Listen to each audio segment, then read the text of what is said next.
Cool. None of that stuff is usable. None of that stuff is funny. Absolutely none of it. You can't just tell me to be You can't just be funny. Yeah, here we go. Nicely done. Have you thought of anything funny to say?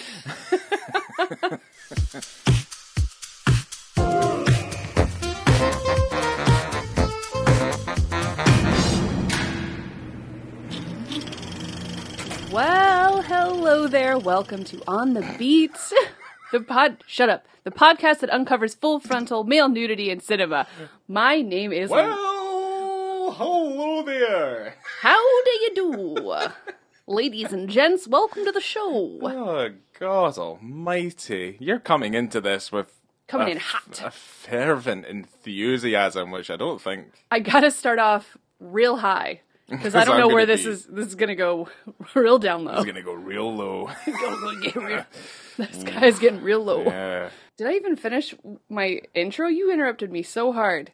We like to talk about full frontal male nudity in cinema on this podcast. We do. Hosted by me, Laura, and also by you. Yes, I am also here. My name is Ryan. Yes, it is. Great. It's like you had to explain that there. Yes. Yeah. So today is the first. I mean, have we done streaming Peens before? No, this is something brand new that we've decided to do. Data coming at you. Coming with data sphere. Coming at your face. Data sphere. Data sphere. Stream Peens. No. Hold on. Let's have a wee think before we shoot ourselves in the foot a wee bit. Oh dear. Is there anything that we've done that was primarily just a streaming experience? Which is, I guess, like what this is. We're in this modern age of screaming. I wish it was screaming.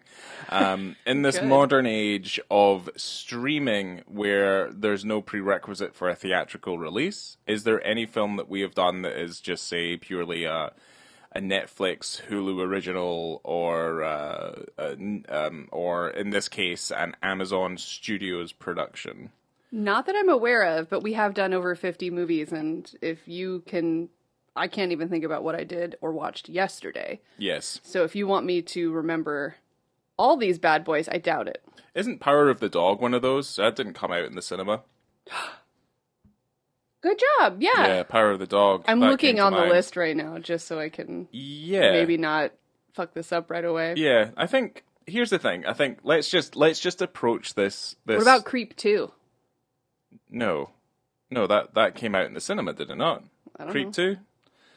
I don't know. Either way, like, at well, least... we're starting something new, and we're starting with this one, which is the 2021 dark comedy erotic thriller. Why did I say dark comedy? It's not a dark comedy. How is this a dark comedy? Someone must have wrote that down wrong on the internet. This is an erotic thriller. I mean, the film's a joke. There's funny stuff in it. There is some fantastic line delivery, but it's really because there's... You carry on. I'm not pleased that we're covering this film anyway. It's not a comedy. It's not. The Voyeurs. We're talking about The Voyeurs. Yeah, not to be mistaken for the countless other films that are also called Voyeurs. There's also an Arthur Delaire short that's just called Voyeurs. But this is The Voyeurs. Like, this is the definitive voyeuristic experience. Oh, boy. I guess. This film does have people that you will recognize, especially Sydney Sweeney, who plays Pippa in the film, who you've seen in Euphoria, White Lotus, and she was in Under the Silver Lake, which I really liked, that film, with Andrew Garfield. Is she the one who comes out of the pool?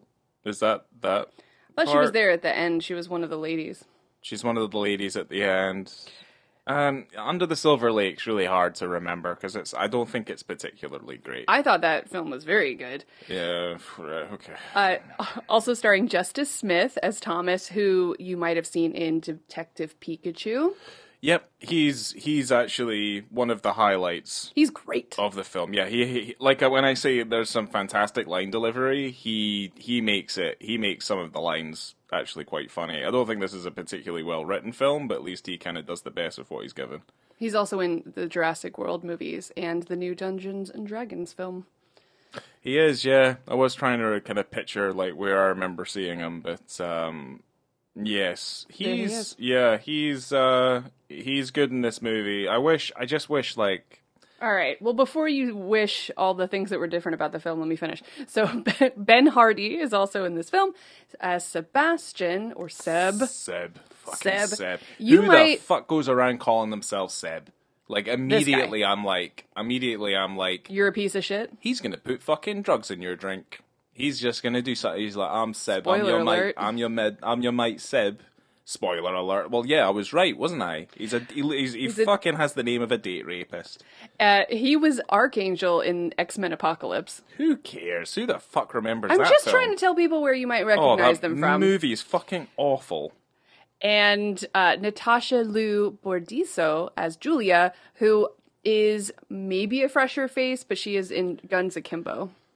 Okay. So That's fine. I Well, said then- everyone else, so I thought I would give her a little She's bit. in another movie from the 2010s, from the late 2010s. What film? Guns Akimbo. Oh, okay. I thought you had a different one. No, she's in another movie from the. It's an incredibly young cast.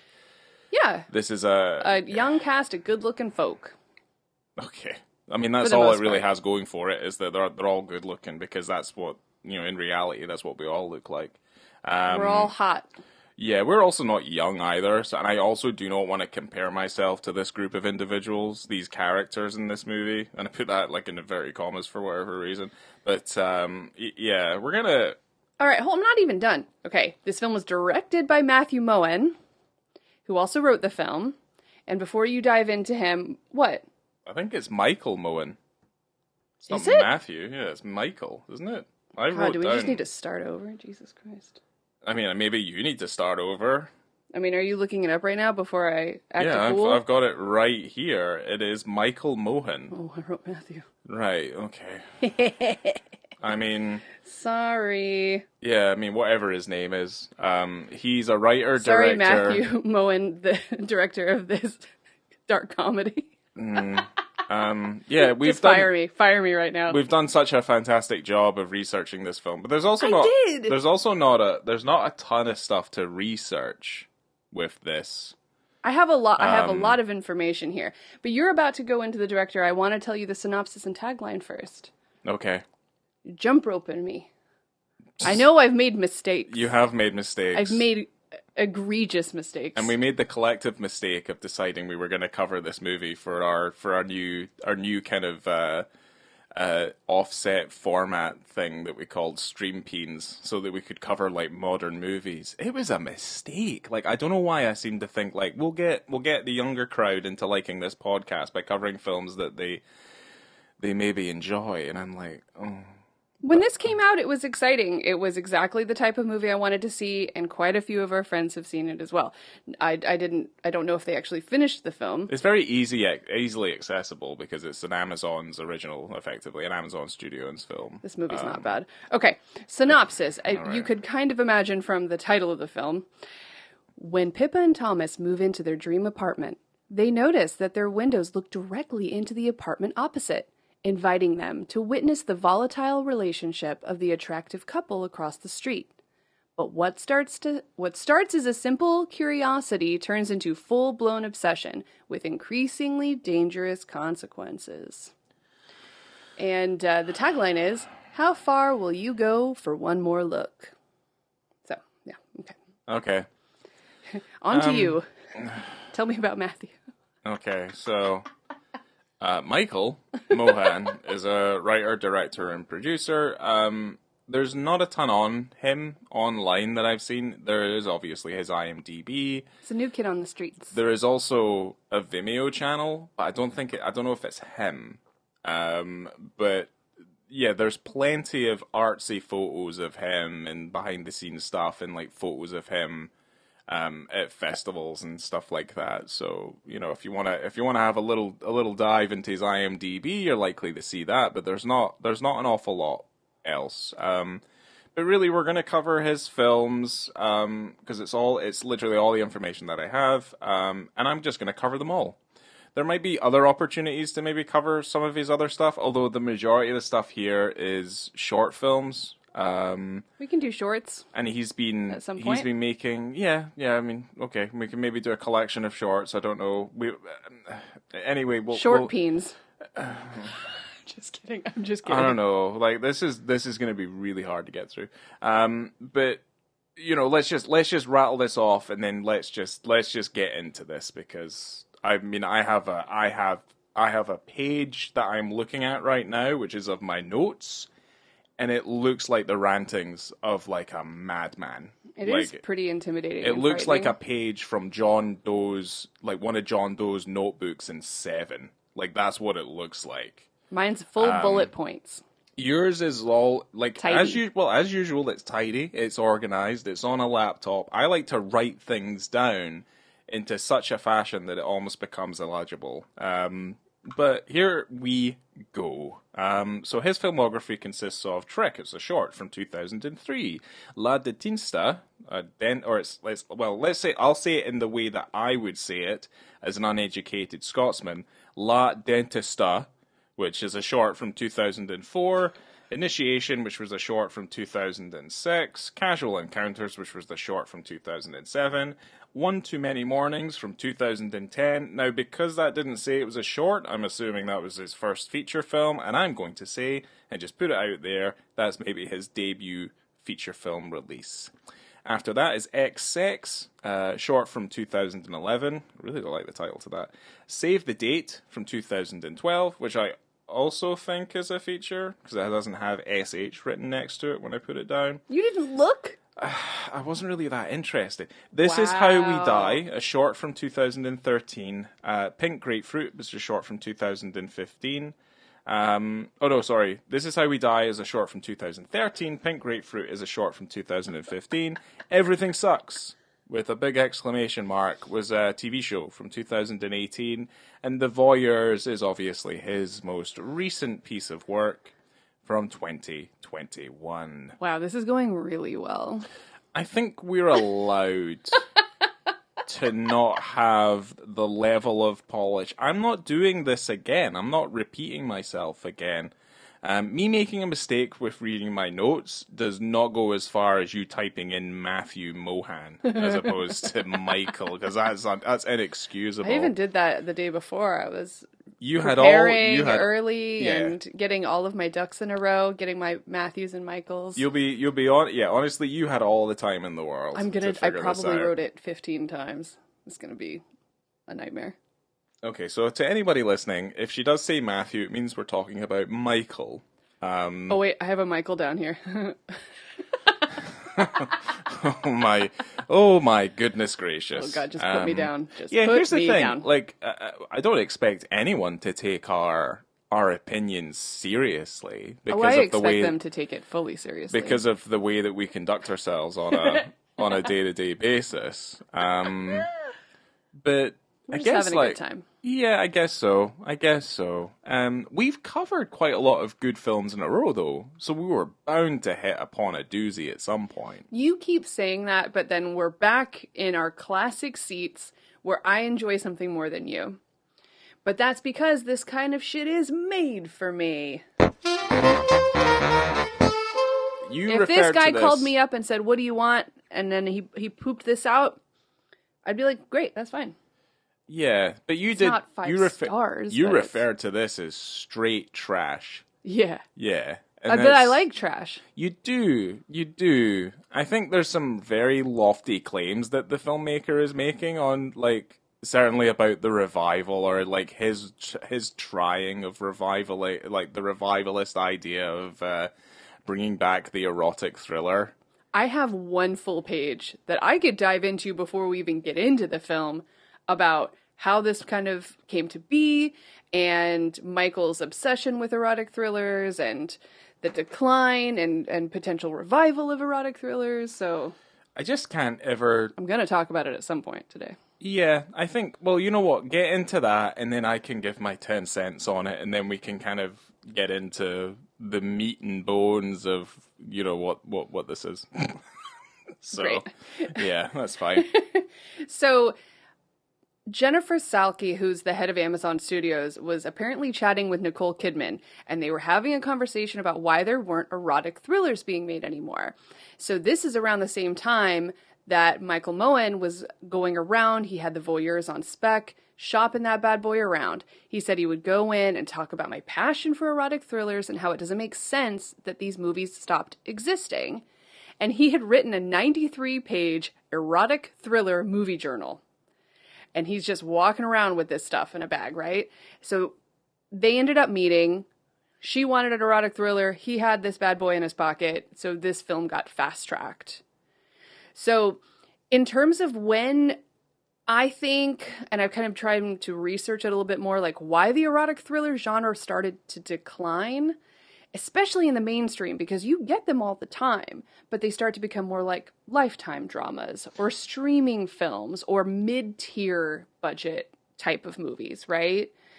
Well, they stopped being profitable at the box office. Right, they weren't these big bad boys anymore. That's not because they weren't making any money, it's because they weren't making bank like Fatal Attraction or Basic Instinct did. And that were effectively phenomenons that came out in the well, it's like the early 90s. So yeah, like late 80s, mid 80s, early 90s. But then around the mid 90s, it did start to decline. So you had like box office bombs, Jade, unfortunately, which I think is awesome, actually. Showgirls, stuff like that. Like it just started to not, yeah, and you're right, not be very profitable. But then it was weird because in 2002, Adrian Lyne made Unfaithful, which was massively successful. Yeah. And Diane Lane was nominated for an Academy Award. It's only one film out of a seat, because Showgirls was incredibly expensive. Yeah. And let's not beat around the bush. Like, you can have as much fun watching that movie as you like. It is a bad movie. But it's so fun. It's such an incredibly fun film to watch. But I'm not saying that, like, it's not intriguing. Fun. It is it is a product of a time, and you're like, your mind's slightly blown while you're watching it, but objectively, let's be serious, it's not a good movie. But that doesn't mean that, I don't know, like, Unfaithful's also trash. It's pure trash as well. I mean, but it's super enjoyable to watch and engaging. I mean, let me put something out there. The erotic thriller, just by virtue of what it is inherently trash, and they always are. They always will be.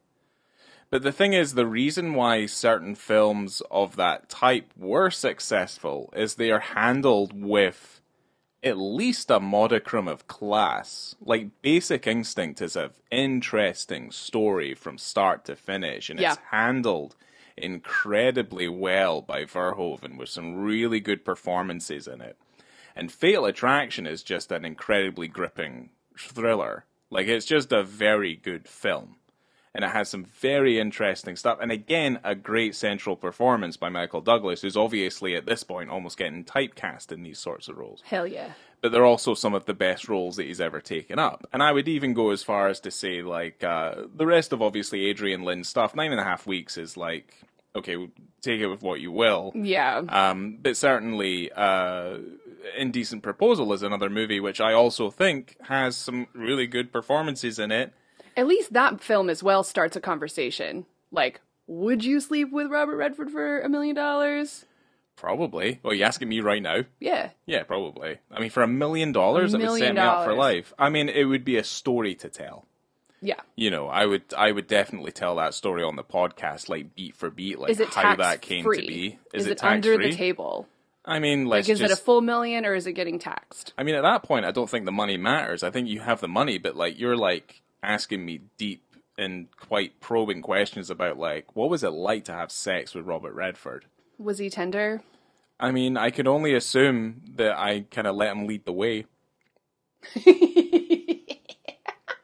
But, well, you have even new ones that are coming out now that are just being pooped out into the streaming system. Like Deep Water, for example, which was Adrian Lyne's first film since Unfaithful. Which isn't a bad film per se, but it's not of the quality of his previous stuff. Even like Unfaithful, I think, is like, is like pretty much like straight down the line, straight down the middle, but there's some really interesting stuff in that film. I think that film is great. I think if it had had maybe a little, it was a smaller budget. It was like 49 million.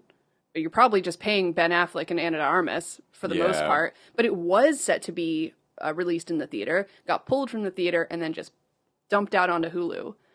So it didn't get the kind of reception that it probably deserved. The theatrical landscape, like as it sits and stands right now, is incredibly fraught with a variety of pratfalls. And I mean, a lot of what you see in the cinema, I'm not incredibly like drawn to. Like, we're seeing a pattern of, you know, we have like superhero movies that are getting pulled out, and they're obviously, you know, they are designed in their nature to be the biggest films of all time. Right.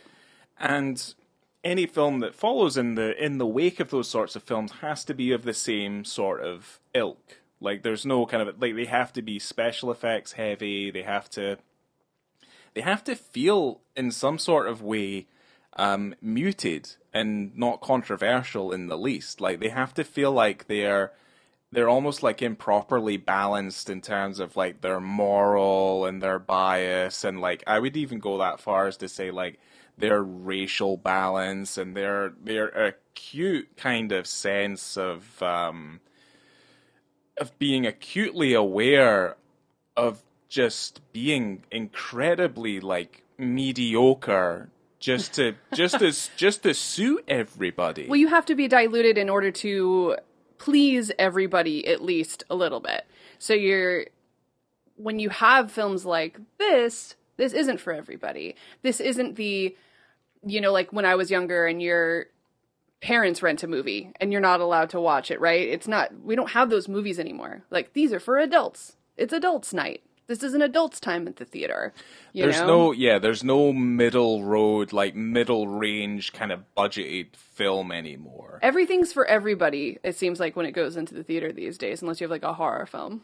And if you've definitely got a film that's like an incredibly low budget, you're lucky to even, I mean, I think about the things that we see at like the film festival and stuff when that comes to town. That's maybe the only time you ever see that film. The idea of that being on a streaming platform at some point, I mean, it's just going to be devoured in a sea of other stuff that effectively is built for those streaming platforms. And that is always their final port of call. And 9 times out of 10, that stuff isn't particularly good. That's why it's on the streaming platform. And because of the open gate policy of a lot of these streaming platforms, you kind of just find that's where that stuff goes. And certainly, you know, you're not going to get an erotic thriller at this point anyway, competing with, say, the likes of, you know, Fast 10, Indiana Jones, Mission Impossible 7, I think it is, because they're not going to have a budget of almost over $250 to $500 million. There is no way that's ever going to happen. As an example, with something that's definitely a bit of an outlier, is recently I went and saw Sanctuary at the theater, and as soon as it came out, I think Neon put that out, which is kind of your psychosexual, erotic type thriller, cat and mouse type of crazy shit. That's Neon's like bread and butter anyway. Which is I'm so down, super down, and I was excited to be able to go see that in the theater, but I made sure I'm going to go see this like the weekend it comes out, because that bad boy is gone. They're gone so fast, yes. You don't get the chance to like enjoy that in the theater. I loved it. There was a guy snoring down in the front row. It was amazing. Like, I had a great time. I didn't fall asleep. I thought it was thrilling. It was like thrilling. Thrilling. It was like when we went to go see Master Gardener. Like, that was the only week it was available in a cinema that we had to drive at least 30 minutes to get to go see a movie. And I mean, that film's fine. I'll drive anywhere for Paul.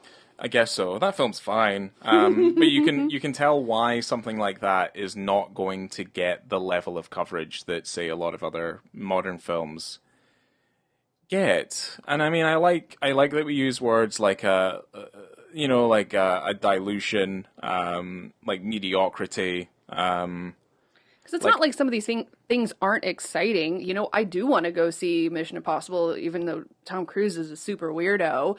I'm super excited to see Indiana Jones, obviously, not just because I'm an archaeologist, but because it's freaking Indiana Jones. Oh, let's groan a little bit at that one, listeners. Jeez. I'm an archaeologist. Oh, just so you're aware, I'm a scientist. Did you know that I'm a scientist? Yeah. Fucking give me a break. He's like the worst archaeologist It's you in this ever. passive-aggressive... Yeah, it's your passive-aggressive nonsense where it's just like, well, Ryan, you only have a film degree. Well, I'm actually a scientist. I'm a scientist and Yeah. a film lover. If you That told, means like, if nothing. you told the listeners exactly what you do on a day-to-day basis, it's like, yeah, you're not looking for the fucking arc. Like, that's not the case. And that's not to say that Indiana Jones did a fantastic job either. No, I'm not but- like an antiquarian. I'm not going out there back in the, stealing shit from Pompeii with my old rich friends. Like, Yeah, that's true. come on. Yeah, you're not like the London Museum. Yeah, this is still- mine. they're This still belongs in holding- a museum, but not in your country, in their country. Yes. Can we have it back? Absolutely not. No, we have to teach all of the white folks in our country about your culture. So, no, this is ours now. You did steal it from us. No. No, go fuck yourself. We are really dodging talking about this. Okay, I'm film. ready. Like, we really are. But I have a lot of things. Okay, I'm going to start. Ready? okay. Start talking about this movie. So the idea for this film initially was kind of birthed when Moen was visiting a friend who had just moved into a loft in downtown LA. And I guess he looked out of the window and across the street there was a couple wandering around totally naked. And he says to his friend, like, "Do you know that they're naked?" And he says, "Yeah, they're naked all the time. We just all coexist here." And his friend had these binoculars and said, "Yeah, you'd want to take a look?" And he's like, "No." He said he wanted to, but he shouldn't. So that's kind of where this came about, which I totally understand. They ended up filming it in Montreal just because they couldn't find a loft space large enough that would make sense in LA. Because as you could tell, most of the other characters like Sebastian and Julia didn't have cameras inside their loft. They were filmed from the exterior, so they didn't have that kind of camera directly in front of them to like act to, Right. so they were kind of acting alone, which was awkward for them. Right. Let's see, what else do I have? I mean, we can talk about the voyeurs. I mean, we're going to talk about it anyway. Like, It's... we've seen it in a few different films. Shame had a moment where they're having sex against the window in that tall building and stuff, and Shame's slightly Shame's different. incredibly different. I mean, I'm trying to make connections Do here. you think Michael Mohan ever saw Rear Window? Yes, he did. He said that obviously other erotic thrillers inspired the film, but also Rear Window, as well as Wow. Coppola's The Conversation, Blow Of Up, course. and Clute. Yeah. It's He yeah. knows things. He has a 93-page erotic thriller journal. Which is friend. also the minute you bring that up, I'm just like I I'm want to like, read that journal. That's weird as fuck. I don't think it's weird. It's weird. This No, is a it's dude after my own strange. heart, I think, until I find out he's done something If weird. he knew this much about erotic thrillers, why the fuck did he make one so bad? I It's don't not that understand. bad. It's a terrible film. It is It's not a that terrible bad. film with it is an assault on the senses. It's like on your eyeballs? it's on. Oh, Jesus. So we're gonna go through it. But you know what? Like, the film starts with this. There's this nice shot where it kind of tracks in. You look into a window and Sweeney's changing, and she like closes the curtains quickly. She's like, "Someone's looking at me." And then the title comes up, and then there's this title sequence, which is just a whole bunch of like macro shots of eyes and stuff. Because obviously, Looks really nice. It's really cool looking. stuff looks cool. It's just like here's the thing. Like, could you have a more kind of like trite motif for a movie that's effectively about watching people, where it's like, well, what would this character be? It's like, oh, an optometrist. What do they do? They Ophthalmologist. either way, an eye We spent surgeon. a lot of time researching how much they would make in order to Because we were bored. in order to afford that loft. Yeah, we were bored. Yeah, no, because the law... Ophthalmologists make like $300,000 a year, and an Yeah. optometrist makes about $100,000. Yeah, so they're doing fine. I mean, it's just a studio apartment that they're in, and It's a massive loft. it's a huge studio apartment. And it, you know, it is nice. It's like the nicest thing. Like the visuals in the film. Like the one thing I will say is like the visuals in the film. The film does look nice. It's not distinctive from, say, other films, but it's again, I feel like it's just another example of those types of films where it's like the overabundance of shots and cutting those shots together like completely negates the sense of like blocking and like actors in a scene and stuff like that. I don't really enjoy it that much. But anyway, enough of that. But there's a whole bunch of shots of eyes at the beginning of the movie to, I guess, some modern music. Like, this is a film Isn't it Eyes Without a Face? It's definitely a film from the 2020s, let's put it that way. The music choices I'm not a massive fan of. And once again, Laura's on the other side of the fence going, I kind of liked the music. Of course. Well, you would do, because you love to be contrarian. Yeah. But one of the things that I hated, and I wish the minute the film started, was that there's a shot on an eye, and there's an eye transition, and it transitions into what is like this dome in the city, as if it's like this like seamless thing, and I look at it and I'm like, a part of my chest like starting to tighten, and I started to feel all cringy. It's so jarring, and I'm like, I hope this isn't the rest of the movie. Well, how did you feel about the transition and the cuts from the eye to the eggs, which is like a whole Un Chien Andalou like type of vibe? Like, and it happens 3 times at least. Yeah, because it's an incredibly tired. I mean, it's just foreshadowing to what happens at the end of the movie. Yes.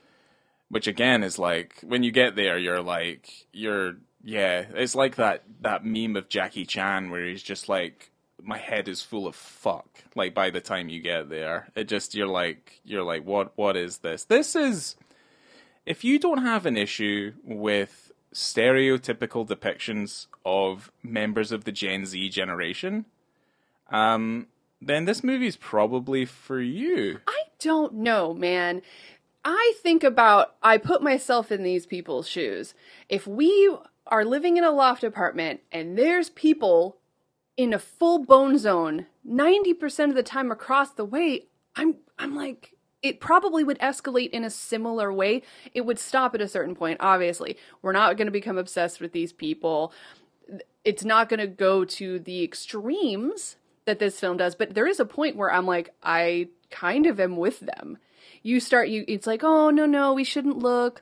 Oh, maybe we should look just a little. But maybe they kind of want us to look because all the windows are like wide open. Let's get binoculars, etc. I could see that being a thing. To a point where then I would just get curtains because I'm annoyed that these people won't stop fucking.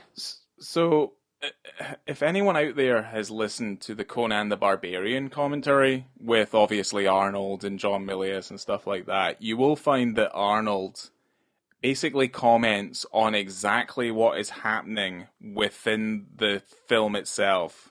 Whereas, like, I pull out my sword, I smash him in the head, and, you know, all this sort of stuff. And it's great. It's one of the most brilliant pieces of commentary on a film, other than, I think, Ben Affleck's on Armageddon.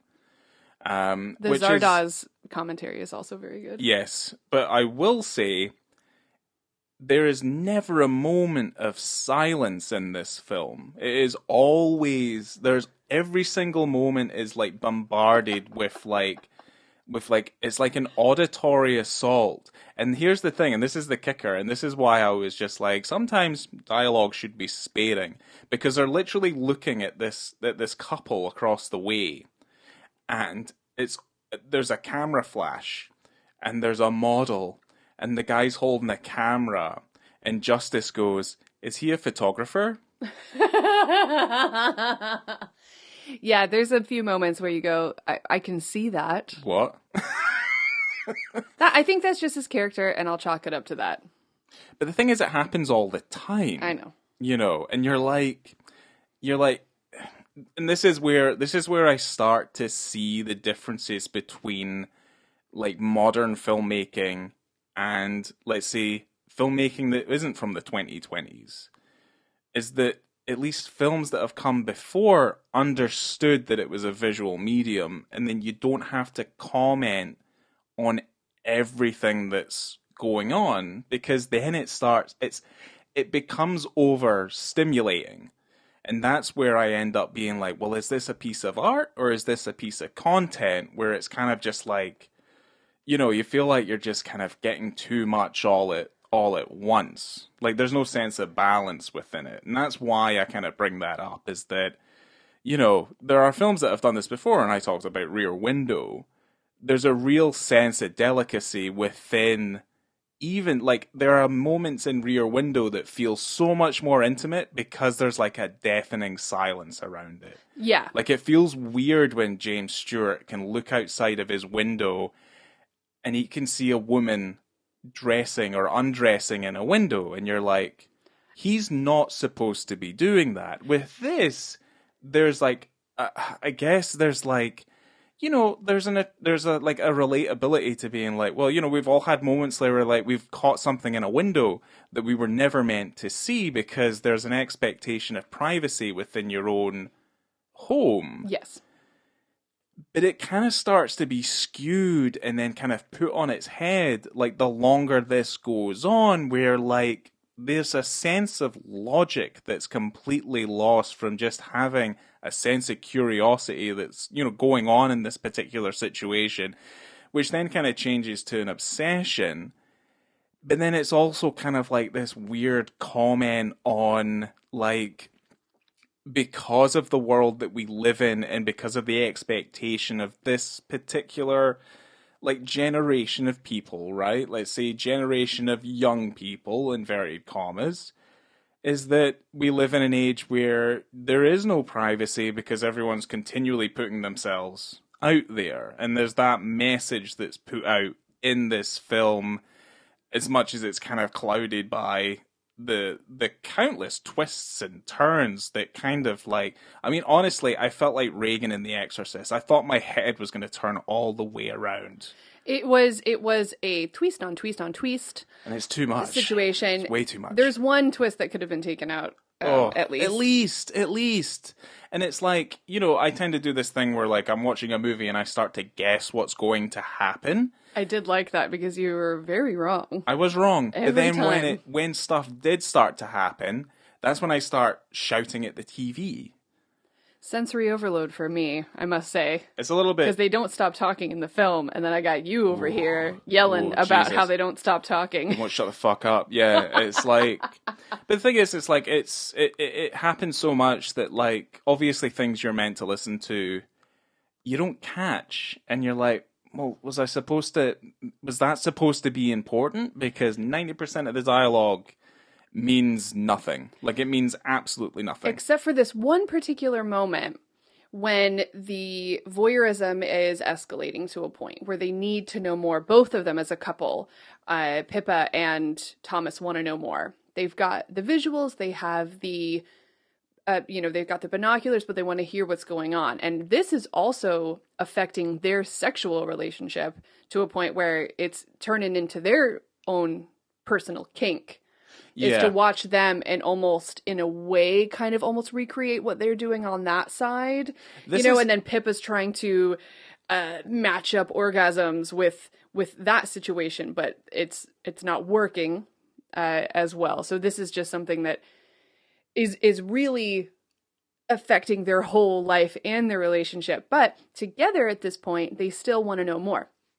And so, as you're talking about, there's a lot of information that's being said that you're not catching some of it. I think you were either talking over it, but it was this really important plot point in terms of this insane thing that they tried to do, which was like a laser detection sound reflection that they were just talking about casually at brunch with a couple of friends. So like, to go back to your previous point there, that is the most interesting part, is where the voyeurism is this sexual thing, as opposed to just being like a curiosity. Because I'm down with that. Because if it had just stopped there, if they're like, oh, this is our kind of a thing we didn't know that we were into, is like kind of getting off on seeing other people, enjoying their pleasures from across the way. I don't really see anything necessarily too wrong in that, in a way. I don't. That is something that I would have understood, and I would have gotten behind. If it had stopped. If it had, yeah. But then that's not the movie, so. Yeah, that's not the movie. I would have gotten behind it, and I would have understood it where it's kind of like, she's not getting the sexual gratification from her partner, even with this new introduction, and she's like obsessed with this man. And then she's trying to insert herself into this man's life after realizing that, like, well, he's a cheat. He's cheating on his wife, actively cheating on his wife. Yeah. And she'll, like, pretend to be someone else to insert herself into that situation so that she can get the sexual gratification out of it. Which, again, this is not what happens in the movie. It's something that as we were, we're talking about it now, would have made the film slightly more interesting. But there is also kind of nonsensical things, and we'll get back to, like, what you were saying there in a second about the fucking lasers, right? But there's a moment where she buys binoculars so she can get a clearer look of what's going on, and I'm going to be 100% fucking honest, the binoculars do not help in the fucking slightest. It is literally just there so they can do a Targets-esque sniper scope thing where you see things a little bit more clearly in a medium close-up. Yeah. When you saw everything perfectly fine from the distance of which probably is less than, say, fucking, 20 feet? Well, in terms of maybe their voyeuristic sexy kink that they're trying to get down with, maybe she needs a little bit more detail. She needs to see a little bit more. She needs to see it go in. A little clocer. Yeah, she wants to see it go in. She wants to see it go in. But, like, there's like this weird line that she says where she goes, well, they know that we can see them, so why would we not be looking at them with the binoculars? Right. And I'm like, what? Yeah. It's like a bit much. It's this nonsensical thing where you're like, where the dialogue starts to pull you out a wee bit, and you're like, well, why the fuck did you say that? And second of all, like, what the fuck does that mean? And it's like, well, I would have a little bit more respect for the situation if it was as black and white as, wow, I actually find myself getting turned on by looking at other people have sex from across the way. Which isn't really, like, this isn't, it's kind of like this weird grey area. Anyway, lasers.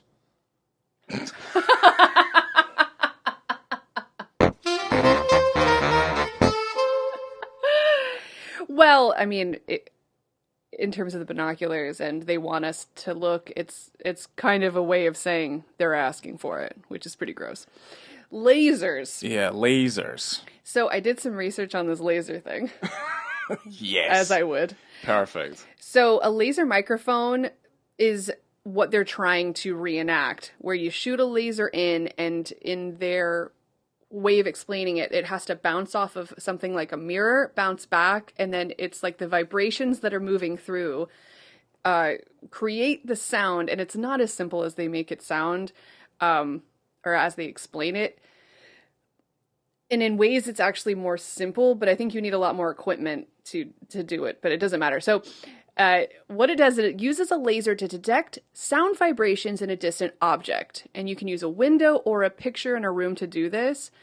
But in reality, a laser microphone doesn't need a mirror. It reflects off of like the front of glass, which is the advantage of a laser microphone. So it doesn't require access to a room to listen to it. Like you don't have to plant a bug. And in this movie, passing the laser through the window in both directions would actually probably cancel out any information that the sound wave would give you. Okay. And yes, this particular sort of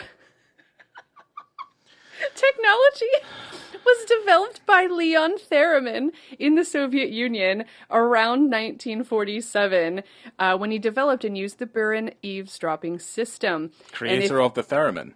Creator of the theremin, which is one of the first electronic music instruments. Yep.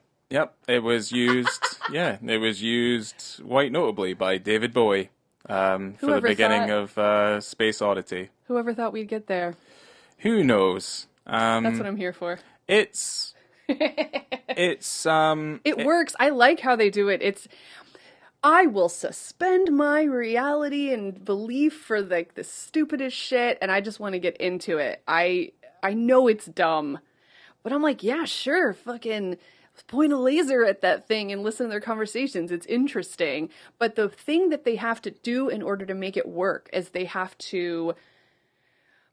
Oh gosh, it's so ridiculous, but I loved it. They noticed that they're having like a Halloween party across the way. Yeah. So then they I'm just like thinking concoct a plan. I'm just thinking of ways of like how we can improve the film. Like this is like the moments where I'm being quiet, I'm thinking of ways in which the film should have been written. Well, they go in and they dress both like the Hamburglar. What? Stupid. Who the fuck also has their part? Like, you dress both up as the fucking Hamburglar? Yeah. Like, one of sexy like, Hamburglar. It was obvious they had to wear masks because they didn't want them potentially being recognized, right? But, like, how many other... I mean, what, did they only have the licensing for the fucking Hamburglar? Like, they couldn't pick, I don't know, fucking Zorro or any of the number of other countless fucking band or a fucking Teenage Mutant Ninja Turtle? It just looked stupid. Also, she looked dumb as the Hamburglar. Like, Justice looked better. Like, I don't know what it was, but like... I thought they both looked good. It's like, I don't know. She had that little wig on. I liked it. Yeah, I don't know. The sexy Hamburglars. I don't know. It's weird. It's rubbish. Anyway, carry on. The part that cracked me up, which is just... It's incredibly stupid, but they made names for them, right? Because they don't know who these people are. They don't know their names, so they named them Brent and Margot, because like she totally looks like a Margot. And then when they go to the Halloween party, she's actually dressed like Margot from the Royal Tenenbaums, which, of course, as the twisty turnies, you know, we find out why she ended up doing that. You know. Because, well, whatever. Well, they're listening in, obviously, to what they're doing. This is a reciprocal creep that's happening. Yeah, once we get, like, this... We'll break it down later, but, like, she knows. They know everything. I don't really give a fuck, honestly, yeah. So, it's just that little moment that kind of made me laugh, which in the moment when you're watching and you don't know what's going on, you're like, how the hell did that happen? Well, Margot Tenenbaum. Yeah. Well, again, it's like this over obsession with Wes Anderson as well that we're seeing now. That I'm like, at least it's one of the good ones. Well, it's one of the only good ones. That's the thing. That's the joke. Is that there's only one. Here's the thing, and like this is where I feel like the story itself falls relatively flat for me. Is that like I don't understand or find any sort of justification for the amount of interest that they have in this couple. Because here's the thing, it really boils down to this. It is a photographer who, behind his wife's back, and we see him fuck his wife, right? And we know it's his wife, or at least there's some allusion to the fact that it's his wife, right? Although, how would they know? I'm kind of still trying to figure that out. They were trying to figure it out earlier. They're like, it could be this, could be that, or whatever. But I think they end up finding that out through lasers.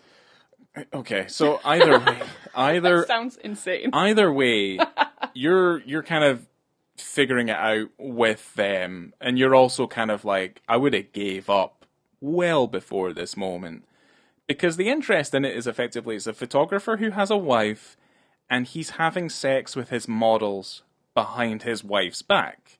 So at the very, very, very, very worst, he's an adulterer.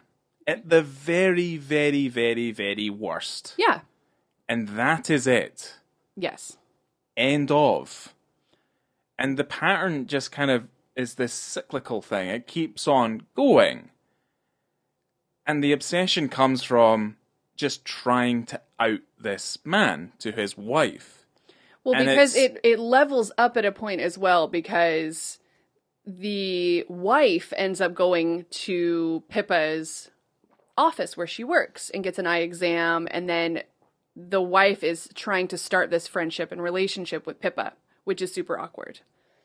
So then, because of this friendship that's evolving between the two of them, she feels that she has a duty to An inform obligation. her Yeah. that her husband's doing a cheat.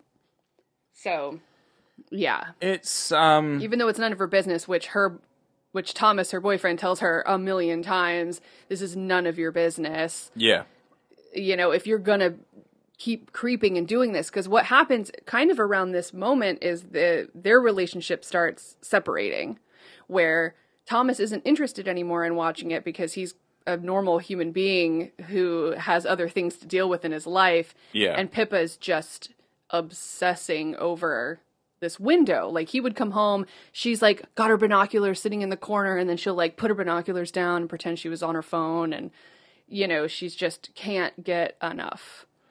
It's just a kind of it's a weird ass thing, like the escalation of her, because I just don't believe it. I don't believe there's that level of interest there. And it's a real kind of detriment to the writing of the film that I'm just like, I don't fully understand why she's still as interested as she is. I think it's because that dude can pork, man.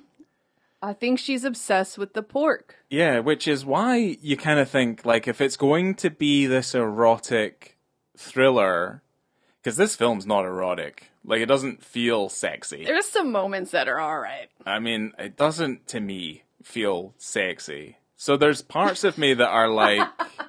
There are parts of me, because, I mean... This isn't your kink, and that's okay. Voyeurism, inherently is a kink, and it is derived from, obviously, the sexual pleasure of watching people, right? Or deriving a sexual interest in watching people. And it's like, there seems to be kind of like a crucial misstep in the pathing of this character that to me doesn't really make a lot of sense. It gets there like eventually, but I kind of would have preferred it told slightly differently. And this film's almost 2 hours long. It is way too long.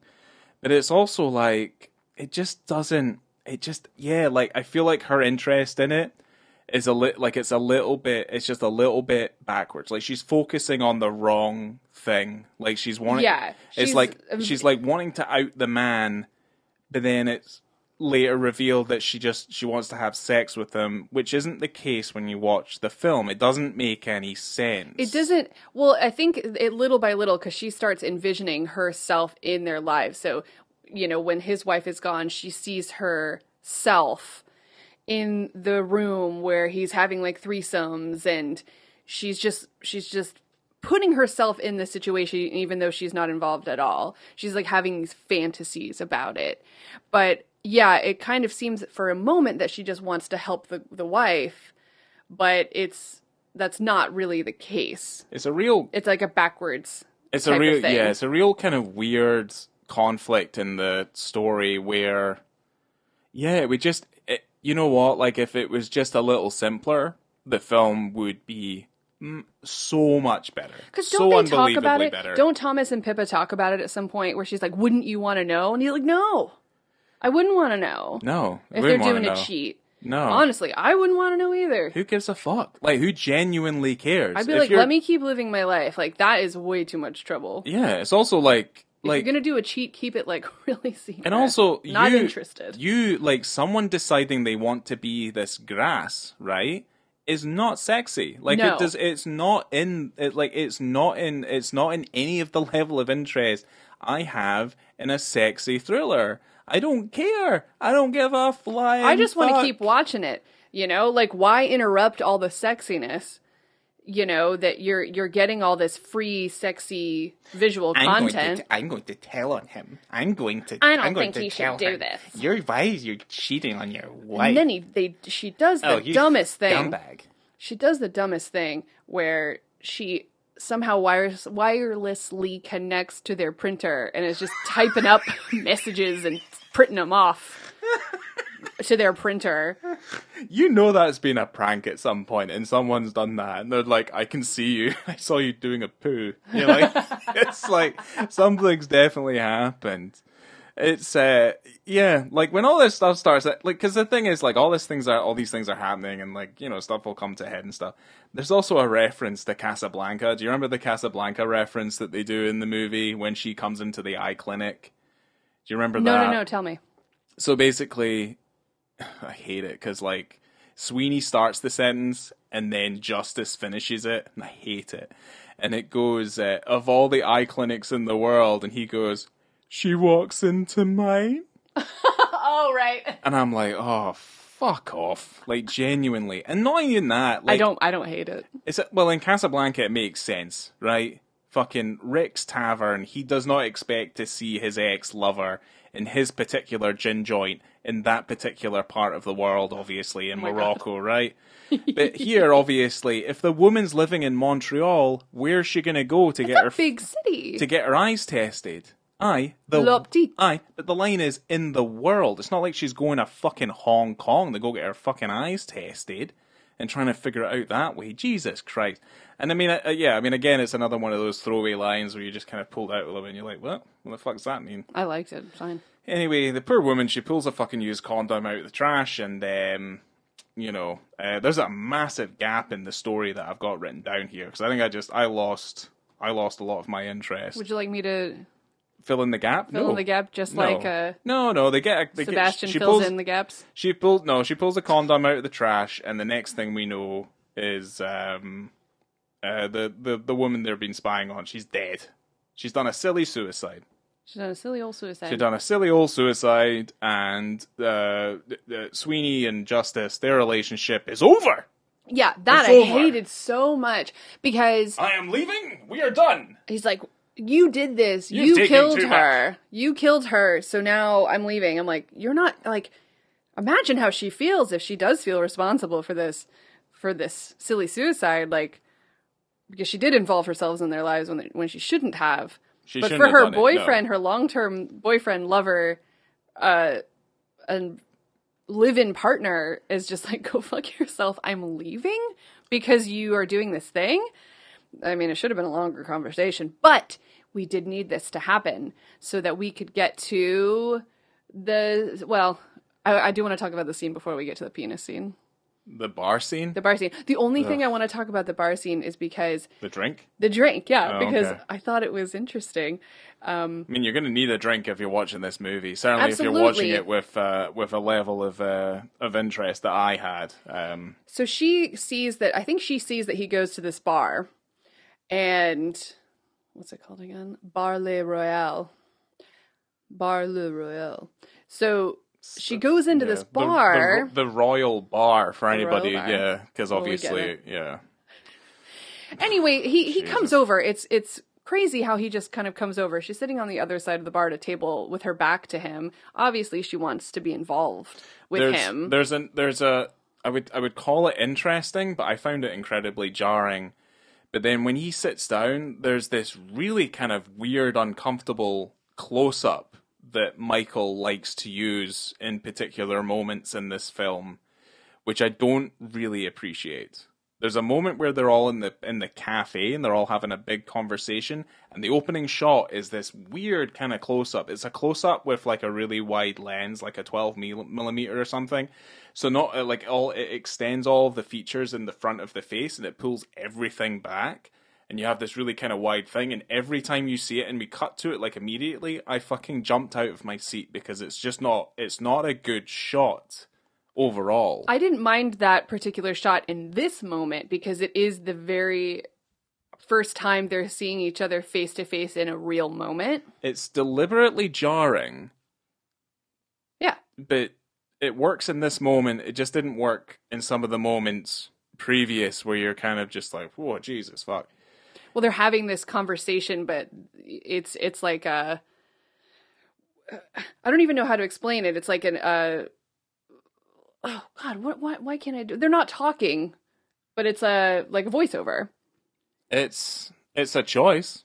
Yeah, it was an interesting choice. It's While a you're choice. hearing what they're saying, but they're not actually speaking, and then you jump into their conversation. So it was Yeah. a little bit weird. But anyway, bartender comes over. You know She what orders a gin and tonic, and he goes, "No, You know this what I- isn't." Hold on a second. You know what that moment? No. You know what that moment reminds me of, and I kill feel you. like it was pinched out of, was Out of Sight. Out of Sight has that scene where George Clooney and Jennifer Lopez are in that bar and it's snowing outside. I think that movie's real good and that's a really good scene. But there are plenty of moments where like it's intercut with like very kind of silent moments where they're like looking at each other. There's a hand touch, someone takes a wee drink, but the conversation continues and it never feels like it stops. But it's like non-diegetic sound being intercut with all these other moments, and that's really, really good. That's not what happens here. Can I tell them what the drink is now?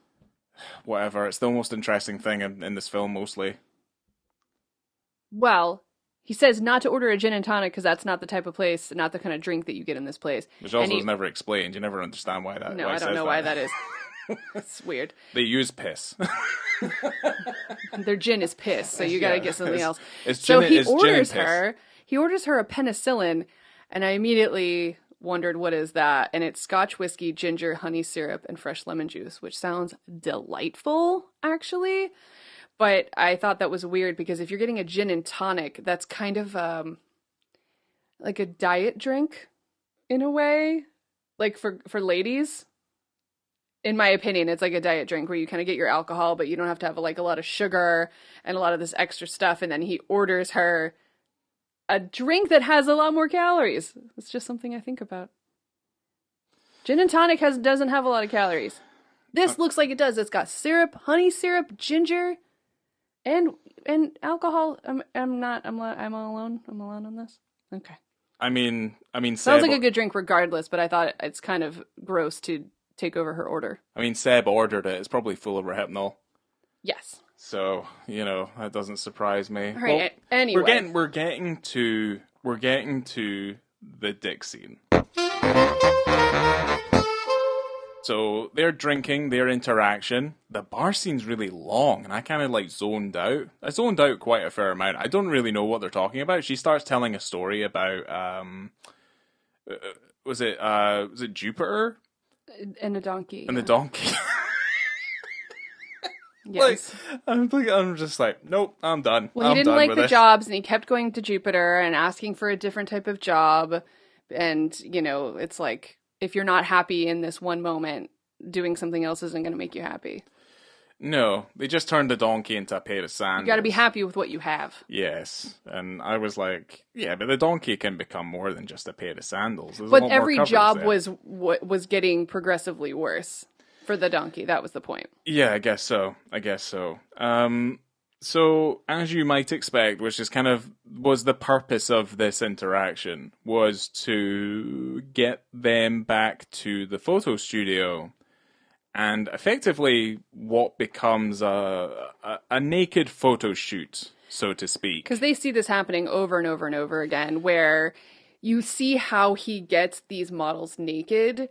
And it's like, where I was saying while we were watching the film, it's like what Paul Schrader did in The Canyons when Lindsay Lohan didn't want to get naked. And he goes, well, I'll go ahead and just get naked. It'll make you feel more comfortable being naked in front of the camera or whatever.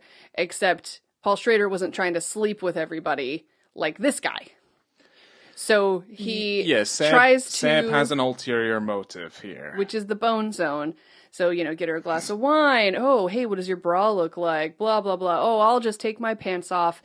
And then everyone's naked. Take off your bra. What kind of underwear are you wearing?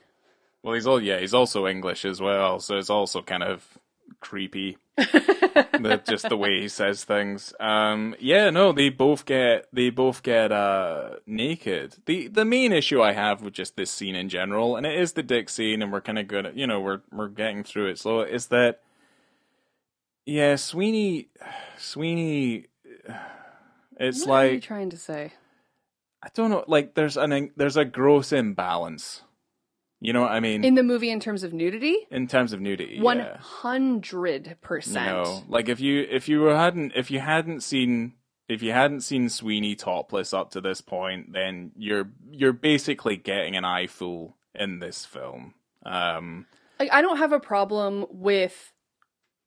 Obviously, I don't have a problem with nudity in film, but I do have a problem considering the amount of boobs, butt, and bush you see from women in this film, and the only full frontal we get is a half moment, like for a second earlier in the film, you get like a quarter side view when he's throwing away a condom in the bathroom. Yeah. And then in this moment, which is an hour, 21 minutes, and 43 seconds, and it is a blink and you miss it moment.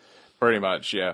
Which it's there, you know, it is there, you see it, you know, you get your full frontal male nudity, but in terms of how they're framing Pippa in this moment, and you also have this man totally naked, it is imbalanced in terms of what gets shown. And there are moments, especially, I mean, we'll go back to it in a second, but like when they do have sex, where you have that kind of erotic thriller shots that they're doing where you're framing the woman and you are moving up and down her body and you're like, the camera is just taking it all in. Yeah. But it's only her that you're taking it all in. And I understand this is her journey, but also you can't just do that.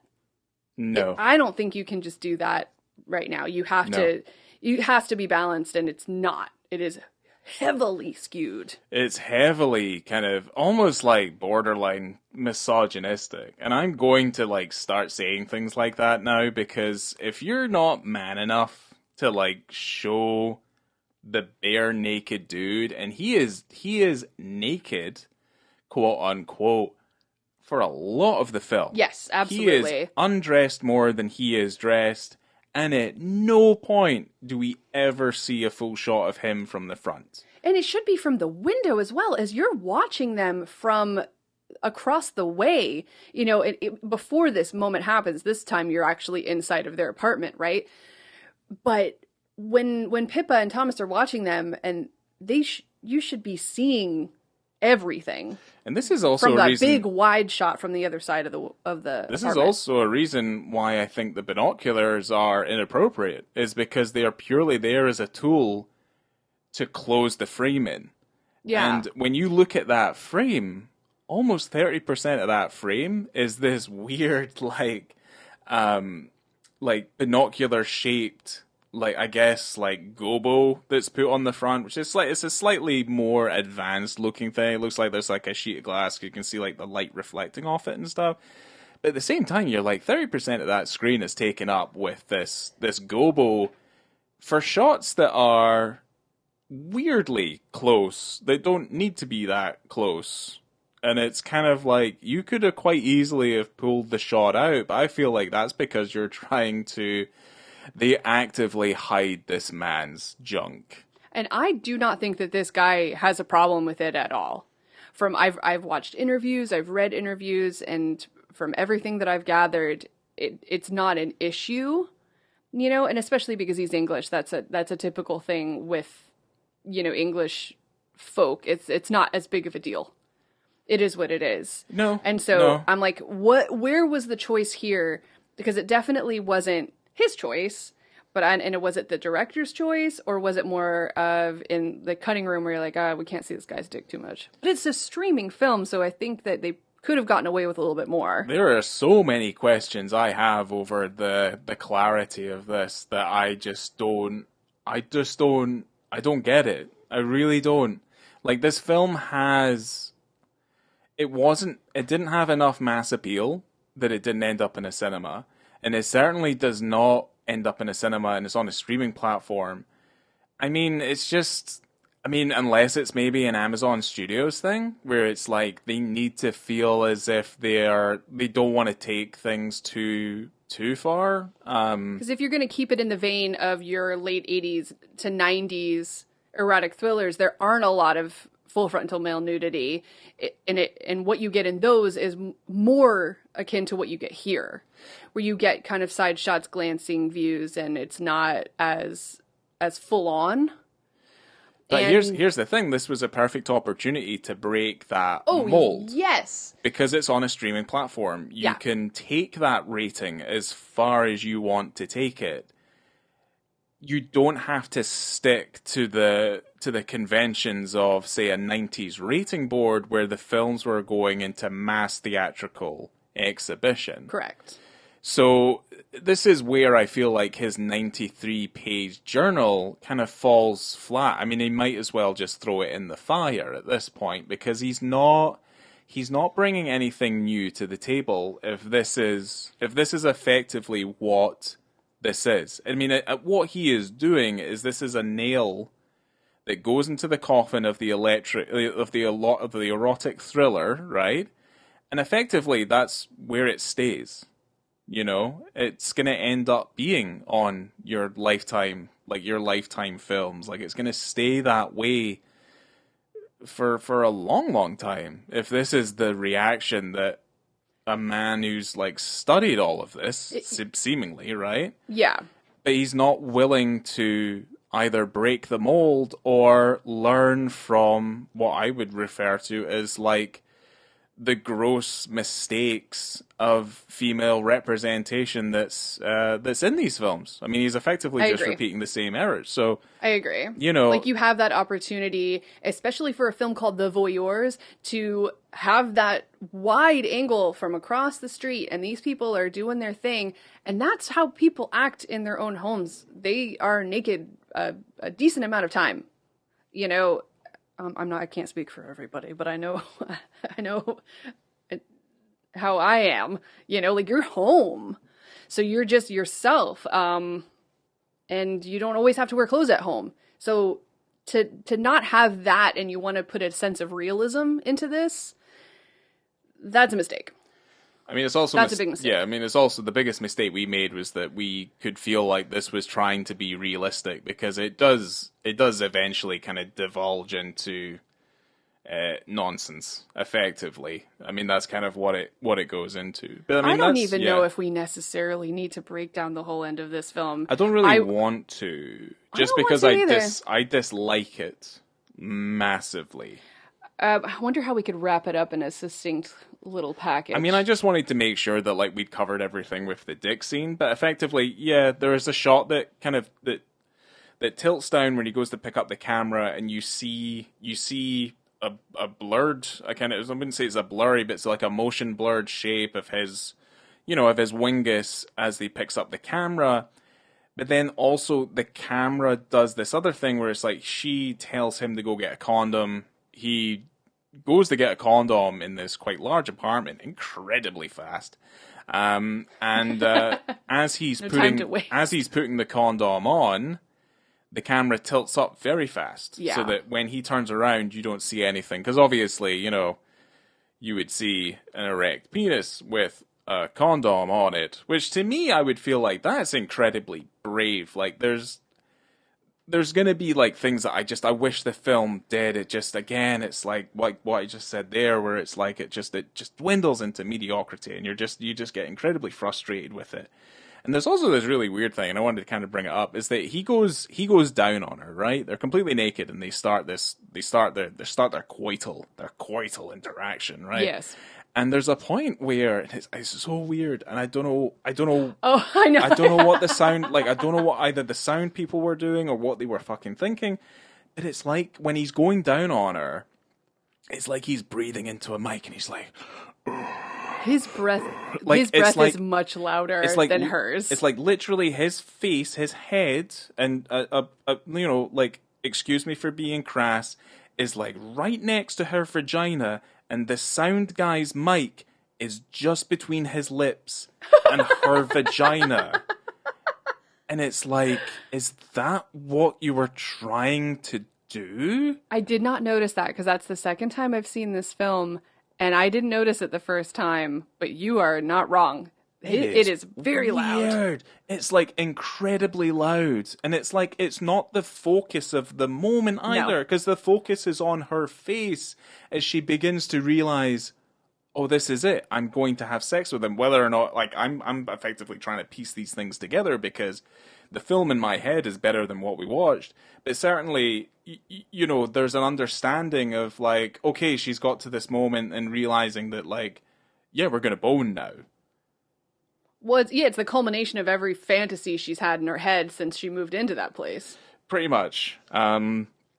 But yeah, I guess, like, how do we wrap this up? There's a few things that happen, and I mean, the film, by the time they have sex, there's another 40 minutes left, and at least the last 40 minutes it's such a breakneck pace that it's not particularly dull, but it's unintelligible.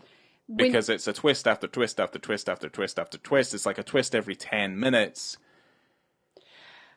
And it's not even like in effect they've been watching them the whole time. These people, the Watchers have been watching the Watchers. They actually own that loft. I feel like you're even going into more depth than I feel like it deserves. In order to put on this this art exhibition. Show. Yeah, I guess so, an art show. So in order to put on this exhibition, they've rented the flat to them to watch them and just kind of see where it goes. They know everything that they've been doing because as they've been watching them, they've been watching the other people as well. So everyone's watching each other. Justice hangs himself. He sees the whole sexy stuff. Whoops. Yeah, Sweeney accuses them of foul play and effectively lures them to her optometrist laboratory, which was called Les Optiques, and she drugs them and then burns their fucking eyes out of their head. Okay, so I have to say that there is a moment where you just accept it, and I was fine with it. She burns their eyes out, Eyes Without a Face is playing. I'm like, okay, that's fine. I don't have a problem with it. It's fucking insane. And it has an end shot that rivals the shot that closes out The Departed with the rat, with the binoculars, and we can see her in the one lens that's cracked because it gets dropped at one point. It has a cracked lens on it, and she turns and she looks, and it cuts to black, and I'm like, thank fuck, it's over. These people would have been put in prison or sued. All of them would have been, even with the lease. Like, I didn't even understand it. I'm like, well, hold on. They're like, yeah, well, you signed it without knowing. I was like, have you ever read the terms and conditions? And it's like, yes, but motherfucker, I'm not fucking tapping on a terms of conditions, and I've got someone at my front door being like, yeah, we're here to collect your kidneys. That's not how it fucking works. Right. It's never worked that way. There are certain things in clauses and in contracts that cannot be included in clauses and contracts in certain areas. It doesn't make any fucking sense. Well, you have to put it in there because it has to be a film. So it's fine, and I'll allow it. But, you know, it's silly, and I think that you can push the envelope a little bit. They should have pushed the envelope in terms of the male nudity, but it's a gross negligence. That is really bad. Choice, I'm not okay with that. It doesn't make any sense. I really thought it was more when I saw it the first time, but oh well. I think I just get excited when I see the shaft and I go, whoa, there's a penis. Do you have any other facts? Did this win any awards? I do. No. No.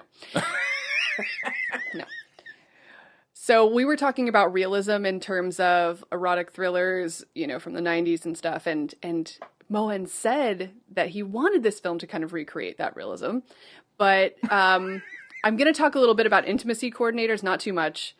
But he said, because that's how it is nowadays, you have to have an intimacy coordinator there.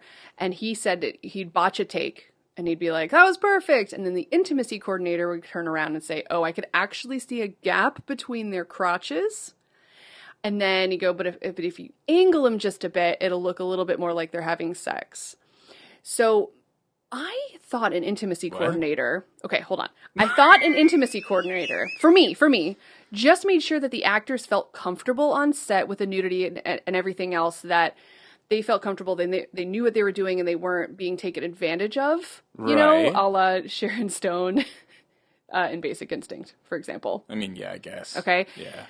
But the SAG-AFTRA definition of an intimacy coordinator is an advocate, a liaison between actors and production, and a movement coach and or choreographer in regards to nudity and simulated sex and other intimate and hyperexposed scenes.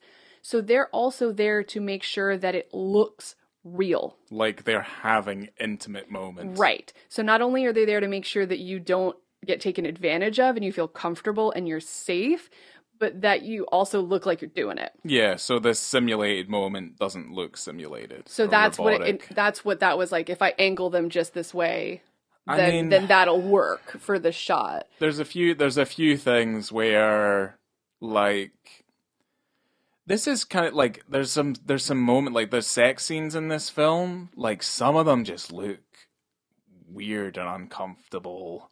Like that moment where they're having sex to them having sex, it's kind of, yeah. I mean, I think that's just sex. I mean, I guess so, but like there's...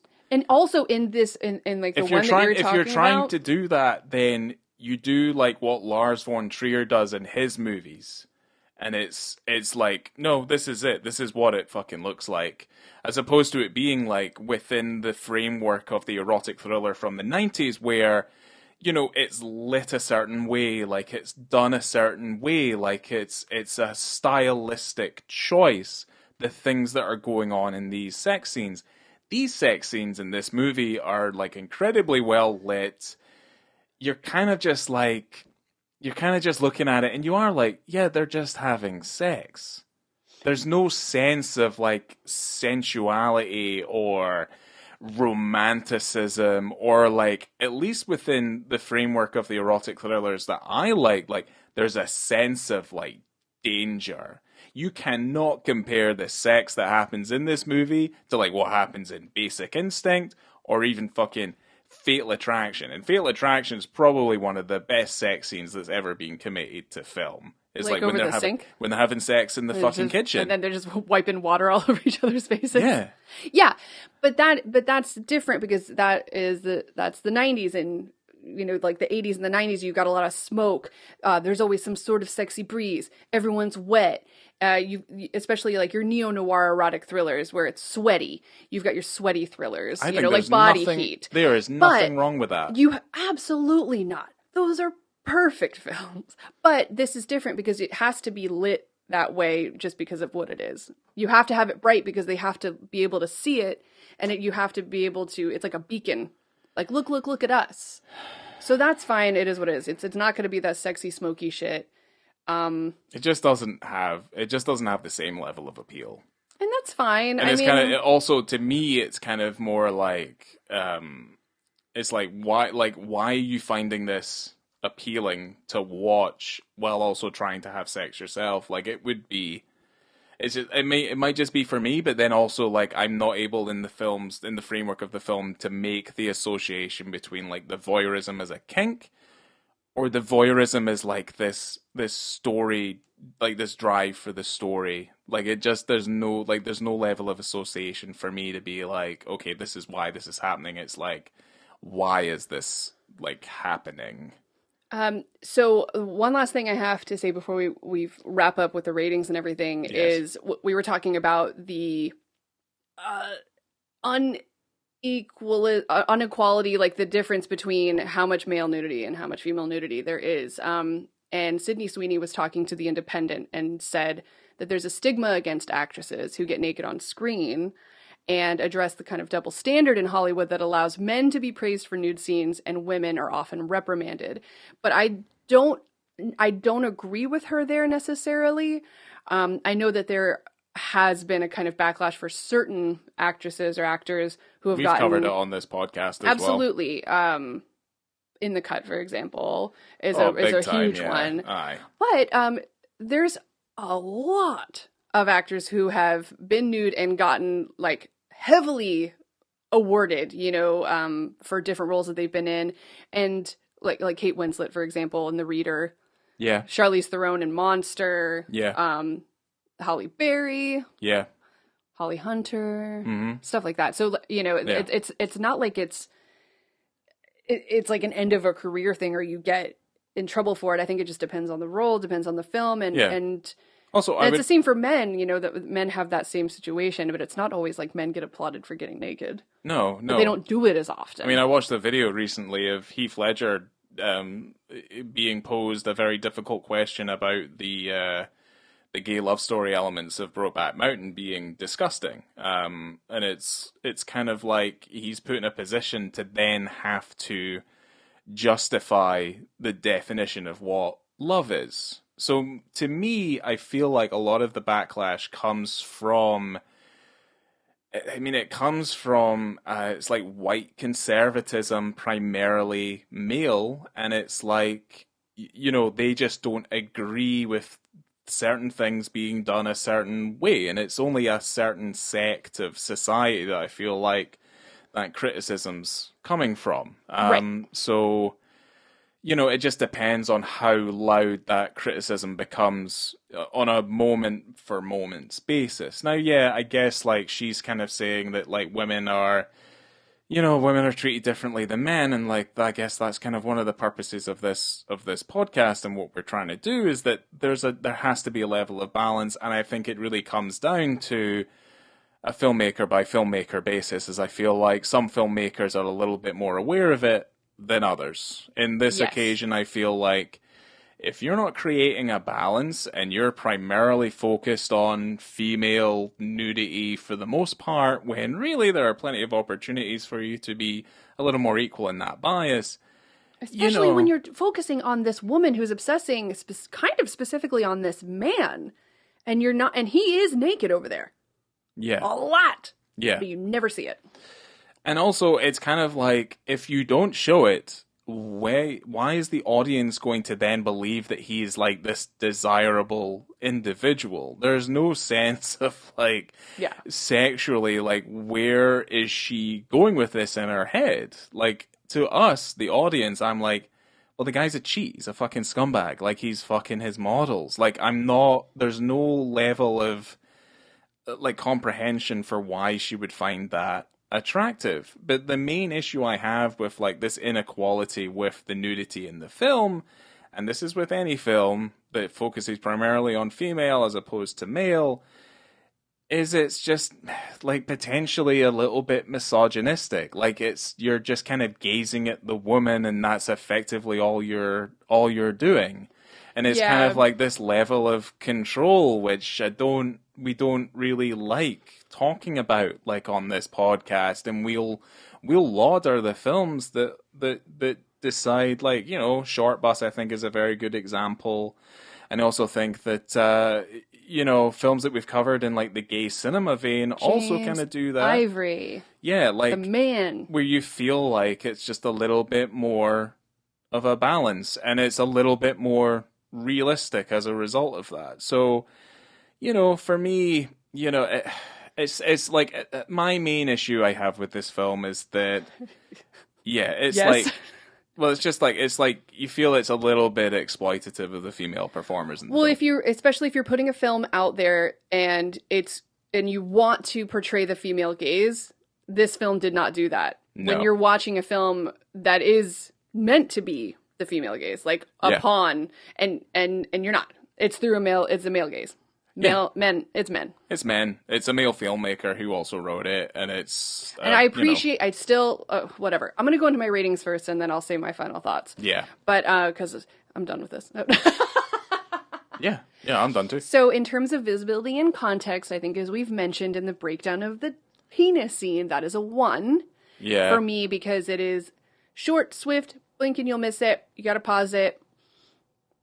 I think that I'm glad that we did this film because we could kind of break down why that's a problem. I appreciate that it's there, but it is fleeting at best. Yeah. We needed way more to balance this bad boy out. And do you mind if I just do my film rating?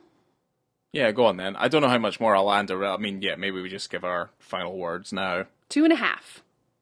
2.5 is my film rating. I actually had a 3 because I do think it gets a little wild at the end, and things happen that you don't expect to happen, which I think is interesting because it does follow a line throughout like an hour and a half at least through the film. But then I don't like when you have kind of that third act turn that's completely crazy and you don't really get to like relish it. You don't get to enjoy it as much. It just keeps flipping.